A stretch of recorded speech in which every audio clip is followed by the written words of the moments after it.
capaces desde el punto de vista espiritual, desde el punto de vista cristiano, detenernos y meditar en cómo hemos llegado hasta aquí, en cómo Dios ha sido bueno, en las cosas buenas que han ocurrido y también en las cosas que desde nuestro criterio y nuestra perspectiva humana nosotros tendemos a evaluar como no buenas. ¿Y por qué digo que desde nuestro criterio y perspectiva humana?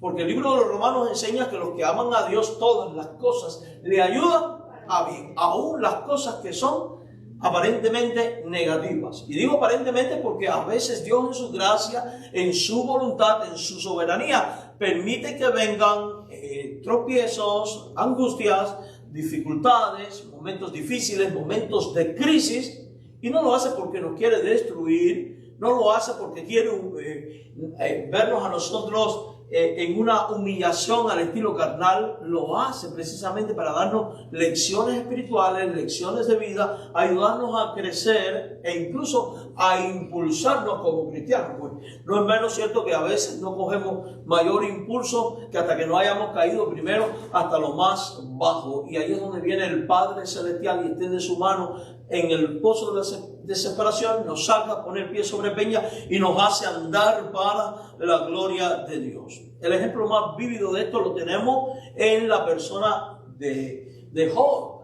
quien de tenerlo todo en pocos instantes pasó a no tener absolutamente nada, y aún en medio de su desgracia, gracias mi hermano, es capaz, como un creyente maduro que era, un hombre justo, piadoso, de elevar su voz al cielo y decir: Jehová dio, Jehová quitó, sea el nombre de Jehová bendito. Y dice que no encontró despropósito alguno en lo que Dios estaba haciendo. Así que usted, al detenerse, antes de terminar el año, alabe a Dios por lo bueno y alabe a Dios por esas cosas que usted no ve desde el punto de vista humano como bueno, pero que al final son la obra permisiva de Dios para tu bien también. Y al meditar en lo que viene por delante, pues yo le animo a que usted considere estos 5 puntos que vamos a ver hoy con el mensaje, que pueden ser máximas o metas que usted puede trazarse para este 2026. Y digo esto porque la gente tiende a trazarse metas en base a las cosas materiales, en base a las cosas terrenales. Comprar una casa, tener un carro, terminar de pagar la casa, terminar de pagar el carro, pues todo gira en torno a eso, tener un mejor trabajo, completar los estudios, y generalmente nos enfocamos tanto en lo terrenal y en lo carnal que cuando llega el fin de año próximo terminamos abrumados, cargados, cansados, a veces felices y a veces también decepcionados, y todo porque no hemos puesto la mira donde debe de ser puesta. Mire, yo no sé usted, pero la Biblia a mí me dice, y se lo dice usted también porque está en la palabra: busca primero el reino de Dios y su justicia, y todo lo demás será añadido. O sea, denle prioridad al reino de Dios y su justicia, y usted verá cómo todo lo demás se vuelve posible y se vuelve realidad, no a la manera tuya, no a la forma tuya, no como tú concibes, sino a la manera de Dios y como Dios concibe, porque su voluntad y sus acciones siempre son agradables y son también perfectos. Entonces, cuando oraba pidiéndole a Dios dirección para preparar el mensaje de fin de año, fui guiado a meditar en las cosas en las cuales el cristiano debe de abundar o crecer en ellas. Y por eso hoy vamos a ver 5 mandamientos de cosas en las cuales el cristiano debe de abundar y en las cuales les invito a abundar en ellas durante todo el 2026. Y la primera la tenemos aquí en el versículo número 13. El Dios de esperanza os llene de todo gozo y paz en el creer, para que abundéis en esperanza por el poder del Espíritu Santo. O sea, debemos de buscar abundar en esperanza. Buscar abundar en esperanza. Ahora, para poder abundar en la esperanza es necesaria una serie de elementos que no podemos pasar por alto y que encontramos en este pasaje. Primero, ser llenos del gozo de Dios, porque dice ahí claramente: el Dios de esperanza os llene de todo gozo. Entonces el cristiano, si quiere abundar en la esperanza que tenemos en Cristo, debe de procurar que Dios llene su corazón de todo gozo. Y el gozo es uno de los frutos del Espíritu Santo. De hecho, en los estudios bíblicos de los jueves, ahora estamos estudiando, vamos a estar como unas 20 semanas estudiando sobre el gozo cristiano, y ahí vamos como 3. El cristiano debe de abundar en el gozo cristiano. La Biblia dice: regocijaos en el Señor siempre. Otra vez os digo, regocijaos. En otras palabras, aprender a regocijarse en lo bueno y en lo malo, cuando tengo y cuando no tengo, en la salud y en la enfermedad. Tipo como cuando hacemos nosotros los votos matrimoniales, ¿verdad?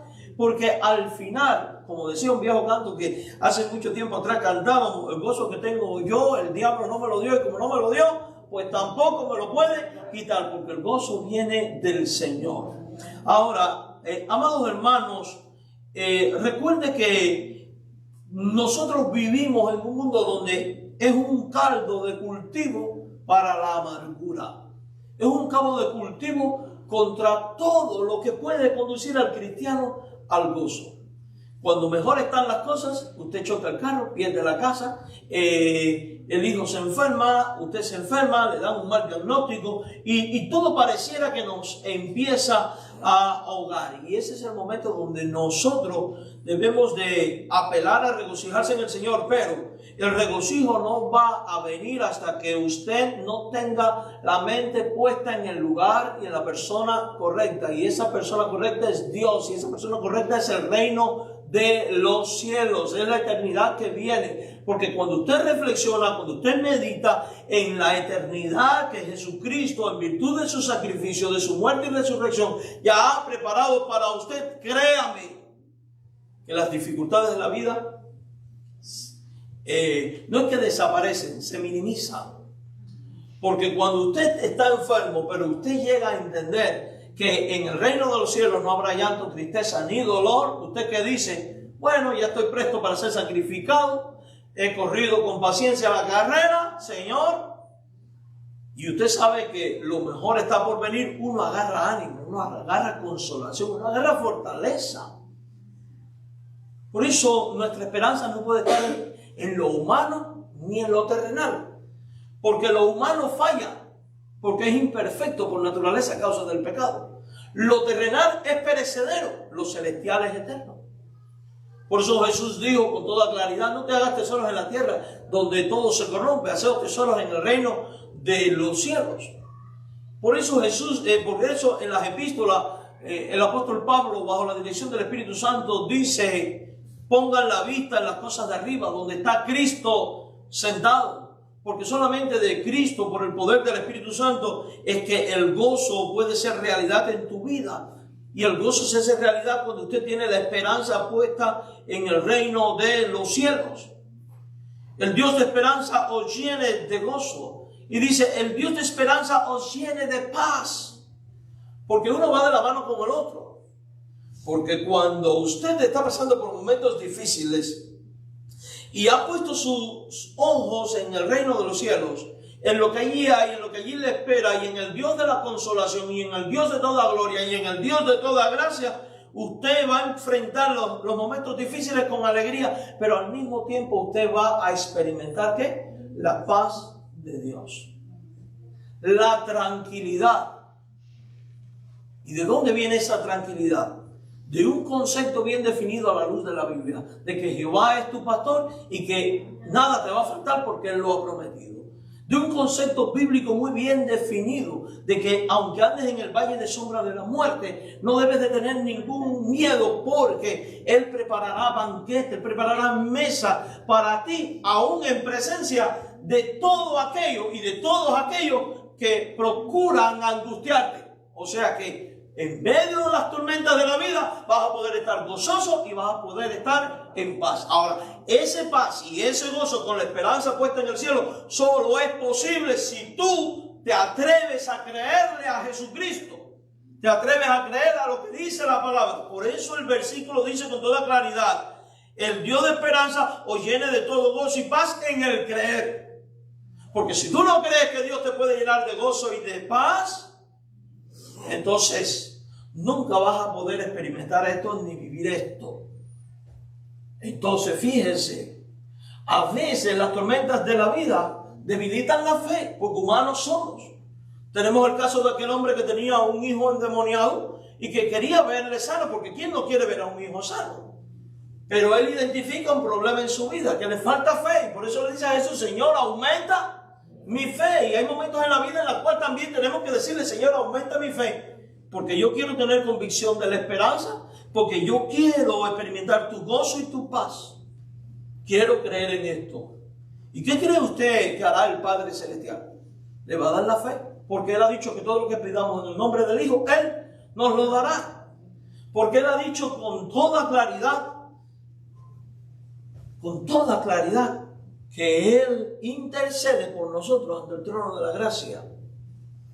Ahora, mis amados hermanos, es importante que usted y yo asimilemos que esta llenura es el fruto de la obra de Dios en Cristo y responde a un propósito: para que abundes en esperanza. Ahora, esa abundancia no viene ni por tu poder ni por mi poder.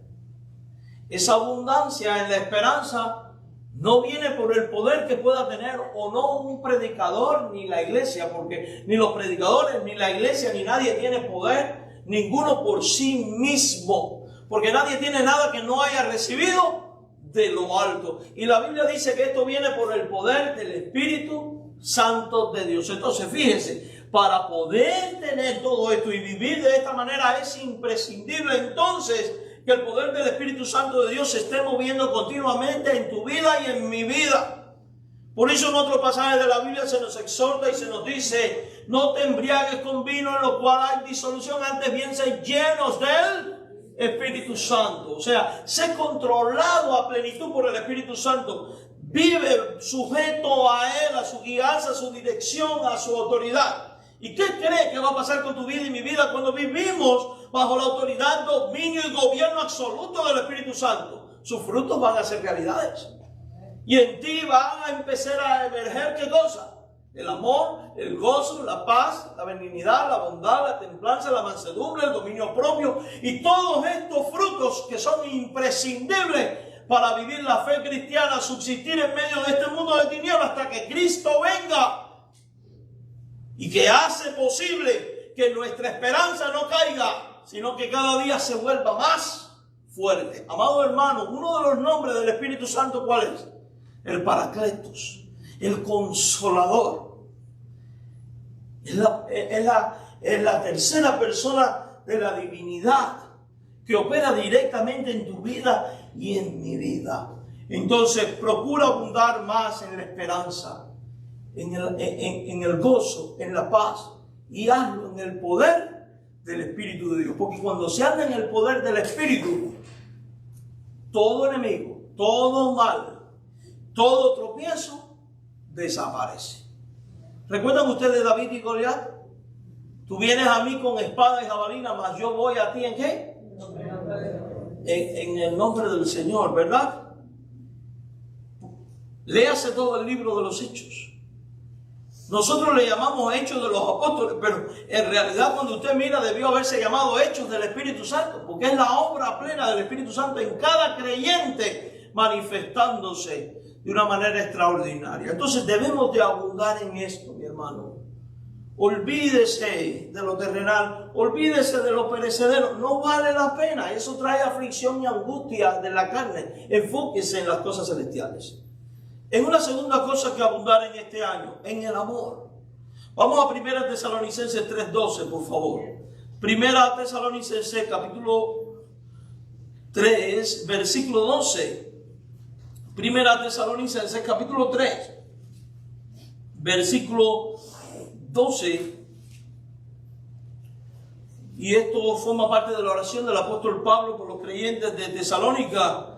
Él dice: mas el mismo Dios y Padre nuestro de Jesucristo dirija nuestros caminos a vosotros. El Señor os haga crecer. Mire esto. El Señor os haga crecer. 3:12. Y abundar. ¿En qué? En amor. Unos para con otros y para con todos, como también lo hacemos nosotros para con vosotros. Si usted se da cuenta, una vez más, es Dios el que produce estas cosas. Allá vimos que era por el poder del Espíritu. Y aquí dice claramente, 1 Tesalonicenses 3:12, el Señor os haga crecer y el Señor os haga abundar. ¿En qué? En amor. Haga crecer y abundar en amor ¿a quiénes? A los creyentes.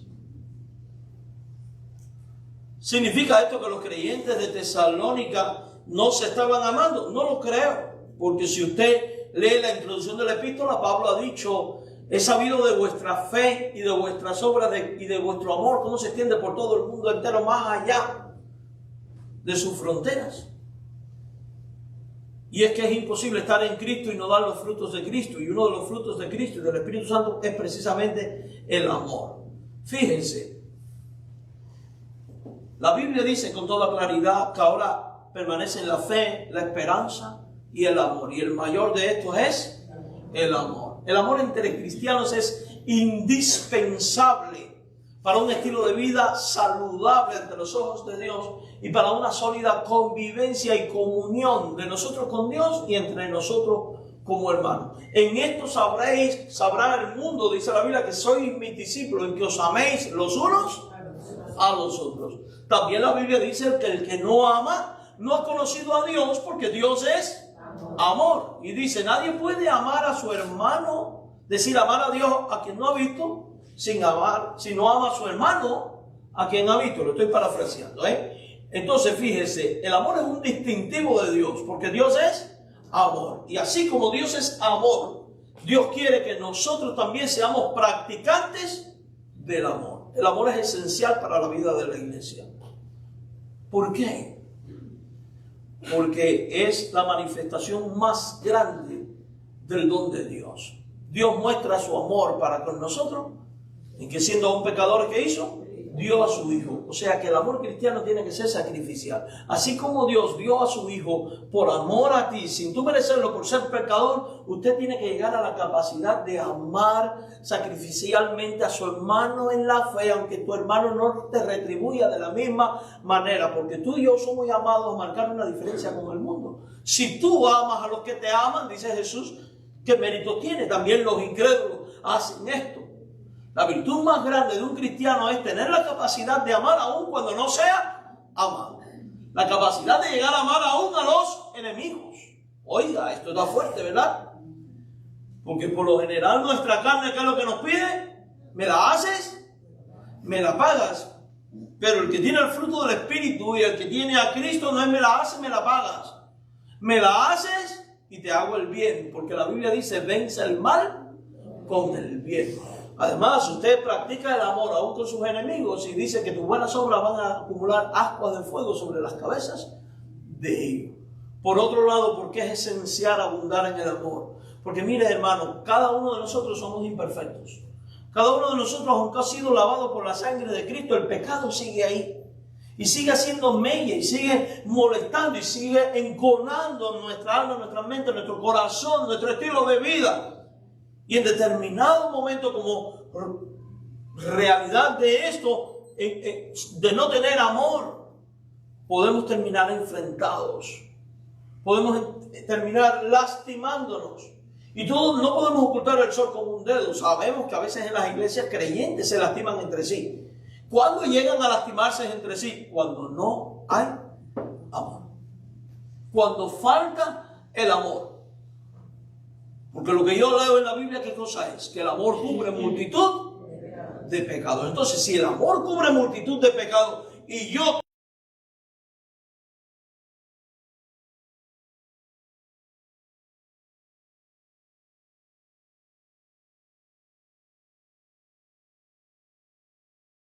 ame a mi hermano. Para esto hay que estar muy centrado en Dios, en su amor y en la capacidad de amor. Ahora, si usted se da cuenta, dice crecer en amor. Quiere decir que es algo en lo que uno debe madurar. Algo en lo que uno debe buscar ser cada día mejor. Hoy estás aprendiendo a amar. Mañana vas a superar y a superar y a superar y a superar hasta que llegues a la capacidad de amar como Cristo amó.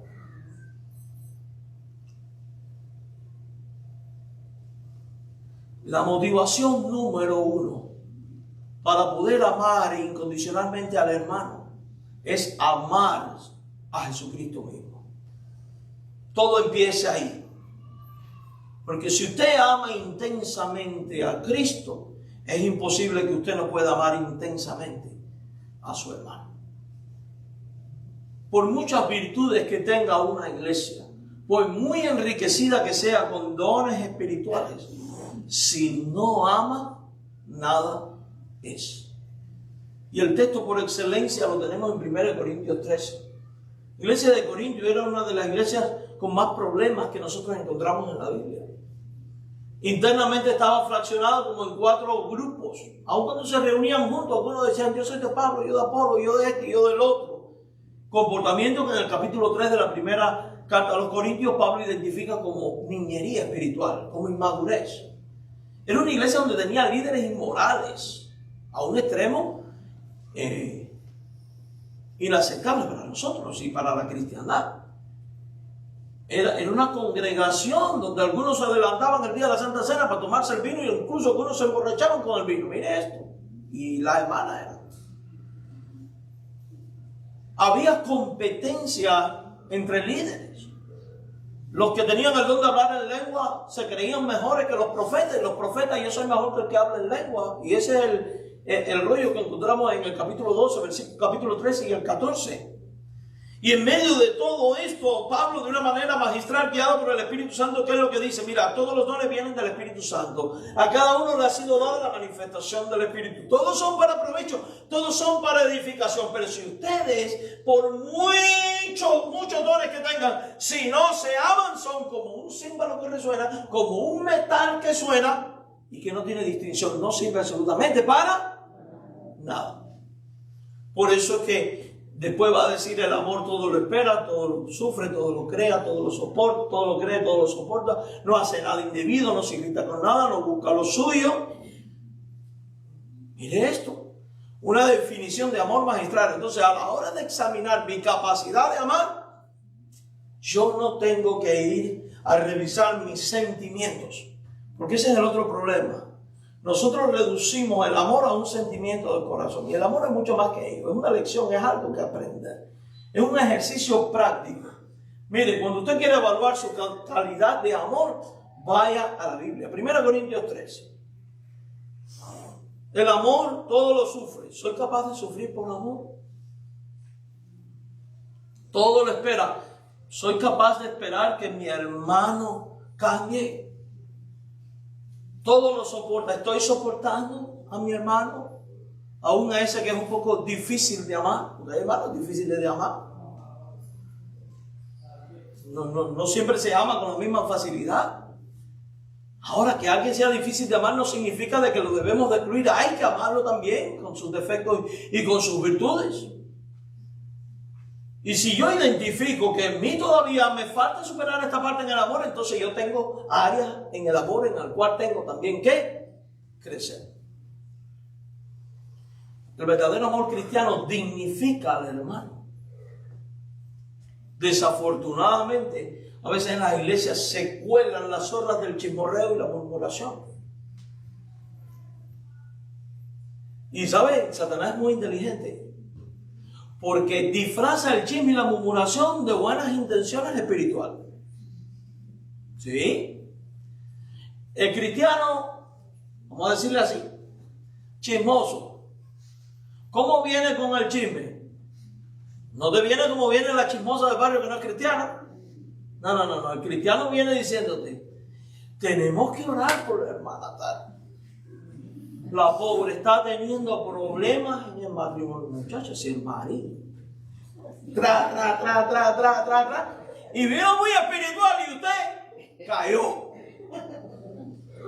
Quien murmura del hermano no ama. El que ama edifica. El que ama le da valor al otro. El que ama pone manos a la obra en pro del otro.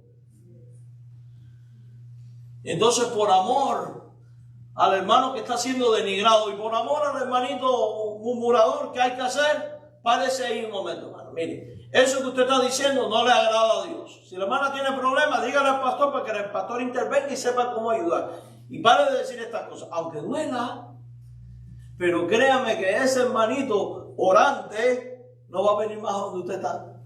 Se lo garantizo. Porque el chismoso sabe dónde ir. Y como estos otros males más que pudiéramos estar hablando que no son muestras de amor. Y esto no lo estoy diciendo para que estemos pensando en esta que en el otro. No. Porque eso es otro mal que tenemos a veces, que miramos enseguida hacia afuera. No, es para que usted mire hacia adentro. Y se evalúe a usted mismo ante los ojos de Dios. Y diga, caramba, tengo que crecer y abundar más en amor. Entonces ya usted va a tomar acciones. ¿Qué áreas necesito crecer? ¿En qué áreas necesito abundar más en mi amor? ¿Qué principios espirituales voy a implementar en mi vida para que yo llegue a amar con esta calidad como Dios amó a la iglesia y se entregó a sí mismo por ella? El Señor os haga crecer y abundar en amor. Ahora, presta atención al versículo. Unos para con otros y para con todos. La práctica del amor no puede ser selectiva. No puede ser discriminativa. A este sí y a aquel no. No. La Biblia es muy clara. Unos para con otros, tú amando a todos y todos amándote a ti. Y todos amándose entre sí. Un buen ejercicio espiritual. Conjuga el verbo amar, que es lo que nos está mandando de la Biblia aquí. Yo amo, tú amas, él ama. Nosotros amamos, vosotros amáis, amaste. Y sabe Dios cuánto amamos, yo no me acuerdo ya de la gramática. Se trata de esto, hermano. ¿Cómo el mundo va a creer en un evangelio de un Cristo que transforma vidas si tú no eres capaz de llevarte bien con tu hermano en la fe? ¿Qué evangelio usted va a predicar? Mire, mejor no predica nada. Porque va a hacer que los impíos blasfemen el nombre de Cristo. Uno tiene que llegar a esa capacidad. Y amar con paciencia y con misericordia. Porque yo te voy a hacer una pregunta. ¿Has sido paciente, misericordioso y amante Cristo contigo? ¿Sí o no? Entonces debes tú de serlo con tu hermano. No sea que te pase como aquel de la parábola donde había un señor con dos deudores. A uno se le perdonó mucho y al otro se le perdonó poco. Y al que se le perdonó poco, saliendo de allí, se encontró a uno que le debía y haciéndole por el cuello le decía, págame mi deuda. Y lo arrastró a los tribunales. Cuando el Señor se enteró, que le dijo, no te perdoné yo a ti toda aquella deuda. Tenías tú que haber perdonado también. Tengamos cuidado, hermano. Uno tiene que ser profundo en estas cosas. ¿Por qué hoy en día hay tantos creyentes, hay tanta gente en el mundo que no quieren saber de las iglesias? Porque las iglesias se han convertido a veces en auténticos campos de batalla, en vez de convertirse en auténticos ejércitos de amor. Es esencial, permanece en la fe, la esperanza y el amor. Fíjense, ¿es esencial la fe para la vida cristiana? Sí. ¿Es esencial nuestra esperanza? Sí. Y ahora miren cuán importante es el amor, que dice que es mayor que la fe y que la esperanza es el amor. Oiga, espérate, por fe somos salvos, por fe vivimos, por fe andamos. Pero en esperanza hemos sido creados, en esperanza tenemos vida, en esperanza. Y me está diciendo la Biblia que el amor es más grande que estas dos cosas. Entonces definitivamente tú y yo somos un pueblo que tiene que abundar en el amor. Y esto aplica a todos los conceptos de la vida. Como creyente, como iglesia, pero es imprescindible también para el matrimonio y para la familia. ¿Por qué hoy en día tantos matrimonios acaban así? Casi a la víspera de haber empezado. Porque no hay amor. Porque los matrimonios se están convirtiendo en auténticos contratos de intereses personales. No hay amor de entrega, no hay amor sacrificial. Porque amar es darse al otro, no esperar que el otro te dé. El amor no es egoísta, no es jactancioso, no es envidioso, dice la Biblia. Y cuando el amor a Cristo impera sobre todas las cosas, si yo amo a Cristo y mi esposa también, en los conflictos que pueda haber en el medio, por el amor a Cristo, nos vamos a amar y se van a resolver. Igual ocurre en la vida eclesial, etc. ¿En qué otra cosa debemos de abundar? ¿En qué otra cosa debemos de abundar? En las buenas obras, mis hermanos. En buenas obras. 2 Corintios 9:8. 2 Corintios 9:8. 2 Corintios 9:8. Dice, y poderoso es Dios para hacer que abunde en vosotros toda gracia, a fin de que teniendo siempre en todas las cosas todo lo suficiente, abundéis para toda buena obra. Abundar en buenas obras. Ahora, si usted lee el contexto de este pasaje, se dará cuenta que está enmarcado en el momento en que Pablo está diciéndole a la iglesia, el que siembra abundantemente, abundantemente cosechará, ¿verdad? Este dar no tiene nada que ver, independientemente de que hay principios que puedan aplicar a ellos, con el traer ofrendas a la iglesia. No estamos hablando de eso. Independientemente que aplica también. Este dar significa que el creyente por naturaleza tiene que ser generoso con el necesitado. Ya sea en la fe, primero los de la fe, dice la Biblia, como también en el prójimo. De hecho, los dos grandes mandamientos de la Biblia tienen que ver con el amor y con la entrega.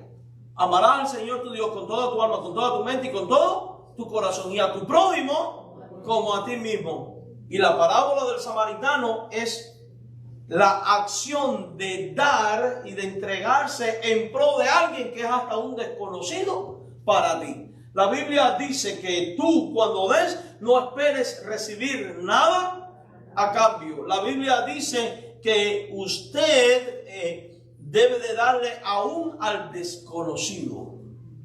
Amados hermanos, el libro de Santiago dice con toda claridad que la fe sin obras es una fe muerta. Por tanto, una iglesia y un cristiano está incompleto y es insuficiente en su actuar, en su ministerio, si no es alguien que tiene un corazón generoso y dispuesto para ayudar al prójimo y al necesitado. Y nosotros como iglesia cristiana debemos abundar en esto.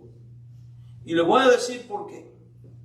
Lamentablemente, la mayoría de los evangélicos, cuando hablo de evangélicos, me refiero a la cristiandad en general, vamos a decir así, protestante, de la denominación que sea, tenemos una tendencia a que nos den, pero de no hacer nada por la gente que está allá afuera.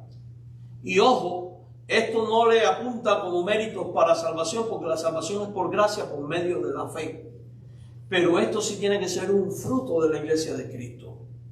Porque la Biblia nos manda a que visitemos al que está encarcelado, a que curemos al que está enfermo, al que demos del pan al hambriento, de beber al sediento. Jesús mismo dijo, estuve preso y no me fuiste a ver, enfermo y no me visitaste, hambriento y no me diste de comer. Señor, ¿cuándo te vimos así? ¿Y qué dice él? Cuanto hiciste a uno de estos pequeños, a mí, lo hicisteis. Yo alabo el nombre de Jesucristo por esta iglesia, porque a pesar de que somos una congregación muy pequeña, nuestras manos son muy generosas para con los necesitados. Yo creo que aquí no hay un mes en que nuestra cuenta la pobre no puede subir nunca, porque siempre hay que ayudar a alguien y doy gloria a Dios por ello. Yo no quiero cuentas llenas, eso es vanidad. Y hemos ayudado a otros lugares y le doy gloria a Dios por ello. Pero la Biblia dice que abundemos más en esto. Que no lo descuidemos, que crezcamos en esta área también, para la gloria de Dios Padre.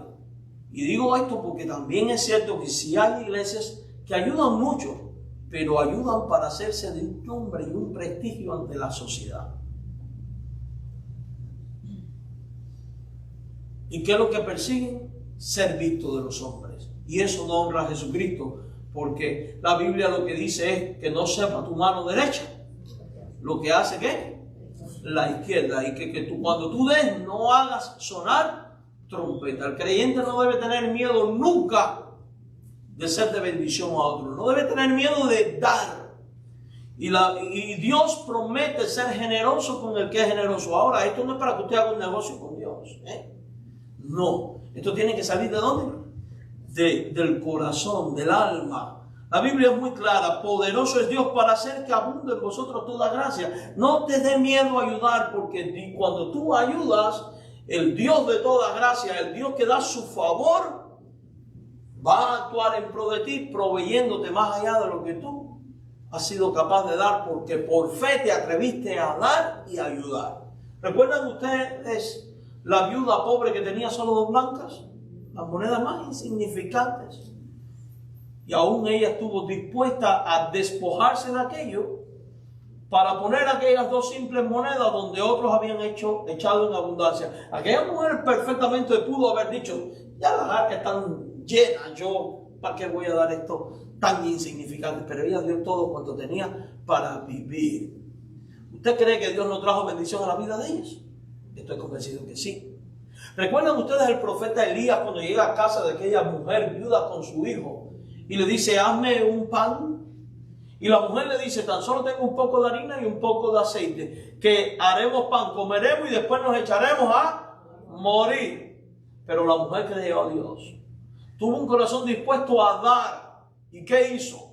Coció el pan y dice la Biblia que dio de primero al profeta. Y después, ¿qué le dice el profeta? Trae vasijas. ¿Y qué pasó con las vasijas? No cesó la harina ni el aceite. Busca primero el reino de Dios y su justicia, y las demás cosas serán ¿qué? Añadidas. Dios dice, probadme en esto, dice el Señor, y abriré las ventanas de los cielos y derramaré bendición hasta que sobreabunde. Nunca, yo sé, mire, esto es muy de nuestros países y aún de aquí también. Generalmente nosotros, la gente pobre, increíblemente más generosa que la gente rica. Porque cuántas veces en los países de nosotros uno lo que tenía era ahí un frijolito, una tortillita o un poquito de arroz, y sabía que tenía el vecino que tenía niños y que tenía menos que uno o nada, y aún uno de los poquitos que tenía era capaz de decir, mira, te traje esto. O cuántas veces usted mismo no fue el que llegó el vecino sin usted esperarlo y le dijo, te traigo esto, y dígame, ¿no fue de bendición a otro y otros no han sido de bendición a ti? Entonces, mis amados hermanos en el Señor, nunca puede faltar en nosotros el abundar en acciones de benevolencia para los necesitados. De hecho, esto que está ocurriendo en este texto es porque en Jerusalén había mucha hambre. Fíjense, aquellos que al principio eran, no se junten con los gentiles porque ellos, y ahora los gentiles son los que le están mandando ofrendas. Increíble. No los conocían, porque no hay que conocer al hermano, no hay que conocer a la persona para ser de bendición. Nosotros los días pasados hemos estado mandando cajas de comida y de ropa a otros países y conocemos a la gente. Bueno, algunos sí los conocen, pero la mayoría no los conocemos. Y alguien podría decir, ¿y qué le reporta de beneficio eso a usted? Mucho, porque estoy seguro que cuando esos hermanos que fueron bendecidos eleven su oración ante el trono de la gracia, van a decir, Señor, gracias por la iglesia de renovación, y va a implorar la bendición de Dios sobre nuestras vidas. Tenemos un orfanato en África con 37 niños enfermos de SIDA, donde viven allí, se les da atención médica y se les da alimento todos los días, rescatados del Islam. No los conocemos, no sabemos quiénes son, pero son hermanos en la fe, que están siendo rescatados por la gloria del Padre. Entonces, la iglesia de Cristo es llamada a ser generosa. Es abundar también en la obra del Señor. 1 Corintios 15, 58. Abundar en la obra del Señor. En el 12, y se menciona hace un rato en esto, Pablo indica que el Espíritu Santo ha dado dones a los creyentes. ¿Y para qué Dios nos ha dado dones? Para que los pongamos al servicio de la obra. Y fíjense, ya en víspera de terminar su epístola, en el capítulo 15, en el versículo 58, entonces Pablo le dice a los creyentes: así que, hermanos míos, amados, estad firmes. Entonces el cristiano tiene que estar ¿qué? Firme y constante. Y ahora dice creciendo. Y esta palabra creciendo es la misma, lo que los traductores a veces traducen de distintas formas, pero es la misma en griego, se utiliza para abunden. O sea, abunden, abundando en la obra del Señor siempre, sabiendo que vuestro trabajo en el Señor no es en vano. Abundando en la obra, que para el año 2026 usted sea alguien que ha crecido en el quehacer dentro de la iglesia de Cristo, sirviendo con su don espiritual, ayudando, siendo parte de la vida de la iglesia, no un espectador, sino un ministro, porque recuerde, nosotros no creemos en el clericalismo, creemos en el sacerdocio universal de todos los creyentes. Todos somos un pueblo de reyes y de sacerdotes. Y el sacerdote está puesto para ministrar en la casa de Dios y en la obra de Dios. Y Dios no te quiere a ti en un banco sentado sin hacer nada. Dios te quiere haciendo. Y hay mucho por hacer. Desde el más niño hasta el más adulto. En determinado momento el profeta Jeremías le dice a Dios cuando esto le llama: soy muy niño, y Dios le dijo: no digas soy niño. Timoteo es un pastor y Pablo le dice: no tengas en poco tu juventud, sé ejemplo de los creyentes.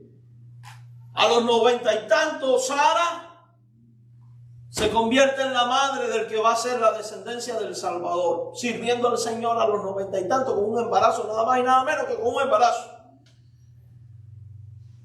Ana,